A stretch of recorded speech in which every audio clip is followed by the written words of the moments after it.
Hi hello नमस्ते. मी पूजा. मी आणि बरंच काही या यूट्यूब चॅनलवर तुम्हा सगळ्यांचंच अगदी मनापासून स्वागत करते. सगळ्यात आधी गणेश चतुर्थीच्या तुम्हा सगळ्यांनाच खूप साऱ्या शुभेच्छा. बाप्पांचं आगमन घरोघरी झालं असेल, त्याच निमित्ताने आज एक छान गोडाचा पदार्थ दाखवते. त्यापूर्वी एक सांगू इच्छिते, मी आपल्या चॅनलवरती मोदकाची रेसिपी ऑलरेडी अपलोड केली आहे, नक्की जाऊन पहा. तर आज आपण खूप जास्त सोप्या पद्धतीने काहीतरी गोड करूया. चला, इथे मी एक बाऊलभर रवा घेतलेला आहे. कोणतंही माप ठेवा तुम्ही, फक्त शेवटपर्यंत मेजरमेंट सेम वाटीचं ठेवा. आता 1 वाटी रवा घेतला आहे, तर अर्ध्या वाटीच्या जास्त पिठी साखर घेतली आहे. त्यानंतरनं मिल्क पावडर अर्धी वाटी घेतली आहे. पिठी साखर लक्षात घ्या, थोडी जास्त घ्यायची आपल्याला अर्ध्या वाटीपेक्षा. त्यानंतरनं अर्ध्या वाटीला अगदी थोडंसं कमी इतपत तेल घेतलेलं आहे. पूर्ण अर्धी वाटी तेल नाही घ्यायचं, थोडंसं कमी घ्यायचं आहे तेल. आणि दही 2 चमचे इतपत दही घेतलेलं आहे. दही छान फेटून घ्या. त्यानंतरनं आपल्याला यामध्ये थोडं थोडं करत दूध घालायचं आहे. आता दुधाचं प्रमाण सांगणार नाही आहेत, कारण की प्रत्येकाला दूध कमी जास्त लागू शकतं. त्यामुळे आता आधी मी अर्धी वाटी बघा दूध घेतलेलं आहे. ते संपूर्ण घालूनसुद्धा आपल्याला नंतरसुद्धा दूध लागणार आहे. टोटल प्रमाण मी जवळपास तुम्हाला सांगण्याचा प्रयत्न करते तरीसुद्धा. आता इथे पूर्ण अर्धी वाटी दूध घातलेलं आहे मी. त्यानंतरनं पुन्हा अर्धी वाटीच्या आसपास दूध घेतलं आहे आणि ते सुद्धा सगळं घालून घेतलं आहे. आता हे सगळं मिक्स करून घेऊया आपण. लक्षात घ्या, हे फेटत असताना आपल्याला एकाच डायरेक्शनमध्ये फिरवायचं आहे कंटिन्यू, उलट्या साईडने फिरवायचं नाही. आता हे छान मिक्स करून झालं आहे आपलं. त्यानंतरनं मी बदाम घातले, तिथं तुकडे करून घेतलेत बदामाचे. तुम्ही तुटी फ्रुटी घातलीत तरीसुद्धा चालेल. आता बऱ्यापैकी सगळ्यांच्या लक्षात आलं असेल की आपण आज काय करतो आहे. हा पदार्थ शेवटपर्यंत नक्कीच पहा, म्हणजे मग तुम्हाला समजेल की नक्की कसा होतो आणि आपण घरी केला पाहिजे की नाही. आता बघू शकता तुम्ही बॅटर आपलं कितपत घट्ट आहे ते. खूप जास्त घट्ट ठेवायचं नाही आहे आणि खूप जास्त पातळही करायचं नाही आहे आपल्याला बॅटर. अगदी अशा पद्धतीने हवं आहे. पण नंतर तरीसुद्धा दुधाची गरज पडणार आहे. टोटल दूध किती लागलं ते मी सगळ्यात शेवटी सांगते तुम्हाला, पूर्ण दूध घालून झाल्यानंतरनं. आता एक 10 मिनटासाठी फक्त हे झाकून ठेवायचं आहे आपल्याला. बघा 10 मिनटं झालेले आहेत. आता मी तुम्हाला दाखवते. हे घट्ट होतं कारण की मग रवा फुगतो ना, मग हे असं घट्ट होतं. आता बघू शकता तुम्ही, खूप घट्ट झालेलं आहे हे. तर आपल्याला एवढं घट्ट नको आहे. आता थोडं थोडं करत मी पुन्हा दूध यामध्ये ॲड करणार आहे. तर मगाशी जी मी ग्रीन वाटी घेतली होती ना, त्याने बरोबर 1 वाटीच्या जवळ मला दूध लागलेलं आहे. तर तुम्ही दूध अंदाजेच घालायचे, तरीसुद्धा एकदम 1 वाटी सांगितली म्हणून पूर्ण टाकू नका. थोडं थोडं करतच दूध घाला. बाकीचे पदार्थ मात्र पूर्ण मेजरमेंटनुसारच घाला, म्हणजे मग तुमचा हा पदार्थ अजिबात फसणार नाही. असं थोडं थोडं करतच आपल्याला दूध घालायचं आणि मिक्स करत राहायचं. मी तुम्हाला दाखवते आपल्याला कितपत पातळ हवं आहे हे. आणि खूप सोपी रेसिपी आहे. फक्त एकदा मेजरमेंट समजलं ना तुम्हाला की आपल्याला किती प्रमाणामध्ये काय घ्यायचं आहे, आणि खूप सोपं आहे. व्हिडिओमध्ये मी व्यवस्थित सांगितलेलं सुद्धा आहे. फक्त दूध तुम्हाला तुमच्या अंदाजे घ्यायचे आहे. बाकीचे पदार्थ मेजरमेंटनीच घ्यायचे, जेवढे सांगितलेत तेवढेच. आता इथे बघा मी डेअरी मिल्क जी असते ना आपली, ती थोडंसं दूध टाकून मेल्ट करून घेतलेली आहे. चमच्याने हलवूनच तिला मेल्ट केली आहे आणि ती घालून घेतली आहे 1 डेअरी मिल्क. तुम्ही याऐवजी कोको पावडरसुद्धा घालू शकता, किंवा काहीच चॉकलेटचं नाही घातलं तरीसुद्धा चालणार आहे.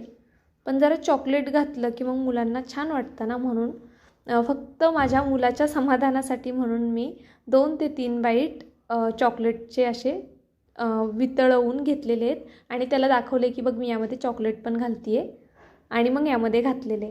आणि आता तुम्हाला हे प्रकाश थोडा वेगळा दिसत असेल तर ॲक्च्युली लाईट गेली अचानक. मध्ये मध्ये पाऊस येतो, मग लाईट जाते, पण आपलं काम तर थांबवू शकत नाही. त्यामुळे टॉर्च लावून मी पुढचं शूट केलेलं आहे, तर तेवढं थोडं ॲडजस्ट करा. आता इथे बघा कुकरचा डब्बा घेतला आहे. 2 ते 3 थेंब तेलाचे टाकायचेत. खूप जास्त तेल टाकायची गरज नाही आहे, पण संपूर्ण डब्याला तेल व्यवस्थित लावून घ्यायचे. हाताने लावा किंवा ब्रशने लावलं तरी चालेल.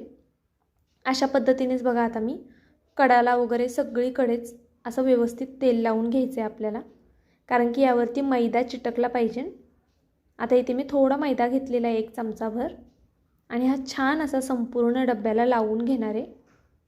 तुम्ही पाहू शकता अगदी व्हिडिओत दाखवते त्याच पद्धतीने आपल्याला छान डब्याला असा मैदा कोट करून घ्यायचा आहे. आता संपूर्ण डब्याला मैदा कोट करून घेतला आहे. एक्स्ट्राचा मैदा जर असेल तर तो काढून टाका. आता डब्बा साईडला ठेवून देऊया आणि पुढची प्रोसेस करूया. आता आपण डब्याला कोट करेपर्यंत एक 5 ते 10 मिनटं झालेत. आता हे पहा, इथे मी इनो घेतलेला आहे आणि तुम्हाला दाखवते की अर्धाच इनो घातला आहे मी. इनो पूर्ण घालू नका, नाहीतर केक आंबट लागू शकतो, कारण की लेमन फ्लेवर आहे आणि मग इनो जर पूर्ण घातला तर तो आंबट होईल. इनोवरती थोडंसं दूध घालायचं आणि इनो ॲक्टिवेट करून घ्यायचा. आणि ही प्रोसेस आता खूप फास्ट करायची आपल्याला, कारण की इनो जेवढ्या लवकर ॲक्टिवेट होतो तेवढ्याच लवकर तो डिॲक्टिवेटसुद्धा होतो. तर तुम्ही पाहू शकता अगदी फास्टमध्ये मी हा इनो संपूर्ण मिक्स करून घेते आहे. पण फास्ट करायचं आहे, पण इनो व्यवस्थित मिक्स करायचाच आहे. कुठेही असा जास्तीचा वगैरे राहिला नाही पाहिजे. त्यामुळे संपूर्ण व्यवस्थित मिक्स करून घ्या अशा पद्धतीने, जसं व्हिडिओत दाखवते तसंच. आता आपण हे डब्यामध्ये काढून घेऊया. जर तुमचं बॅटर जास्त असेल तर तुम्ही 2 डब्यांमध्ये डिवाईड केलं तरी चालेल. इथे मी आता एकाच डब्यामध्ये घालून घेते आहे. आणि आता डब्बा आपला कितपत भरलेला आहे ते सुद्धा तुम्ही आत्ताच पाहून घ्या आणि नंतर आपला केक झाल्यावरती तो केवढा होणार आहे ते सुद्धा पहा. तर आता मी म्हटली एक केक म्हटल्यावर तुम्हाला समजलंच असेल आणि ही सगळी प्रोसेस करतानाही तुमच्या लक्षात आलं असेल की आज आपण केक करतोय, रवा केक. तर आता इथे पातेलं मी गरम करायला आधीच ठेवून दिलेलं. पातेलं छान गरम करून घ्यायचं. त्यामध्ये खाली एक डिश ठेवली आणि त्यावरती हे भांडं ठेवलं आहे. आता नंतरनं चेक करताना झालं आहे असं की केक खूप जास्त फुलला होता आणि तो लक्षात नाही आला, त्यामुळे तो प्लेटला चिटकला गेला आहे. तर आता मग प्लेट मी उलटी करून ठेवली आहे. नंतरनं हा केक पूर्ण आपल्याला तयार व्हायला एक 35 मिनटं तरी लागतात. मला पूर्णपणे 35 मिनटं लागलेली आहेत आणि अगदी मस्त हा केक झालेला आहे. तुम्ही पाहू शकता स्पून एकदम क्लीन निघतोय, जराही चिटकत नाही आहे, म्हणजेच हा मस्त झाला आहे. आता आपण हा काढून घेऊया आणि काढून लगेचच तो पलटी करायचा नाही, कारण की बहुतेक वेळा बऱ्याचशा लेडीज ही चूक करतात की लगेचच केक पलटी करतात. तर तसं न करता केक काढून घ्यायचा आणि त्यानंतरनं तो जरा कोमट तरी होऊन द्यायचा की आपण असा सहज हात लावू शकतो, असा झाला पाहिजे. आणि त्यानंतर फक्त टॅप करून घ्यायचं. अगदी सहज हा केक निघला जातो. खूप जास्त म्हणजे मेहनत लागत नाही त्याला बाहेर काढायला. वरतून थोडंसं टॅप केलं की केक आरामात निघतो. आणि खालच्या साईडने पण पाहू शकता तुम्ही किती छान खरपूस असा भाजला गेला आहे. खूप छान होतो खरंच. एकदा तरी नक्कीच करून पहा तुम्ही या पद्धतीने. आणि किती जाळीदार आणि मऊ होतो ते सुद्धा मी तुम्हाला अगदी जवळून दाखवणार आहे. आधी याचे पीस करून घेऊया. आता घरी खायला ज्यावेळेस करतोय त्यावेळेस आपण पेस्ट्री जशी कट करतो ना तशीच कट केली तरी चालेल, किंवा तुमच्याकडे लंबगोळा डब्बा असेल तर त्यात सेट करायला ठेवा केक करताना. मी गोल ह्याच्यात ठेवलेला, पण मला तुम्हाला उभ्या खापा दाखवायच्यात म्हणून मग अशा पद्धतीने कट केला आहे. तर जसा बेकरीमध्ये मिळतो ना अगदी त्या पद्धतीने आपण ह्याला कट करून घेऊया आधी. आणि मुलांसोबत मोठ्यांनासुद्धा खूप आवडतो. टी केक म्हणून तुम्ही हा चहासोबत खाऊ शकता. खरंच खूप जास्त छान होतो. एकदा तरी नक्कीच ट्राय करून पहा. आणि व्हिडिओ इथपर्यंत पाहिलाच आहे तर पटकन एक व्हिडिओला लाईकसुद्धा करा. पाहू शकता तुम्ही किती मस्त जाळी पडली आणि किती मऊ लुसलुशीत झालेला आहे हा केक. खूप छान होतो आणि गुदडे वगैरे बसत नाही खाताना, त्यामुळे नक्कीच ट्राय करून पहा. उद्या असाच एक छानसा व्हिडिओ घेऊन पुन्हा हजर राहीन. तोपर्यंत बाय.